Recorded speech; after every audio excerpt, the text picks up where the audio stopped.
about time for an update on misuse. Let's go ahead and take a look and see what kind of stuff I've been doing. So the engine's back in. All the wiring is hooked back up to all the sensors. I was working on getting hose fittings, the right ones that I needed, getting some routing done to kind of figure out hose ends that I would need and where I would put stuff. Got my steering pump back in with my 6AN fitting on it.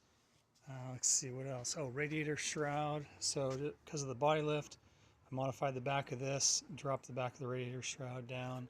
So plastic welded that. That's all back in. On the front, I'm going to put a power steering cooler here. It's got the trans cooler here. I just took an exact stock one, changed the brackets to fit over here. So that way it's an easy replacement if I need it. It gives me more cooling because I got the hydro assist. And so as far as the hydro assist, that's up here. I need to make new brake lines. So I was working on flaring new brake lines. And then also the wiring, all the wiring harness, everything here. I need to get some better permanent mounts for where I want to put the fuse block. And then I need to reroute some of these wires. I've been working on that.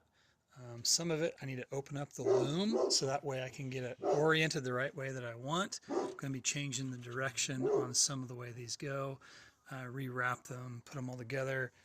For the battery terminals, I'll probably be doing a rear battery in the back of the car. So I'm needing to run these to a junction block up here and then larger cable to the back. So just a lot of little things to try and get this thing back all together and upgraded.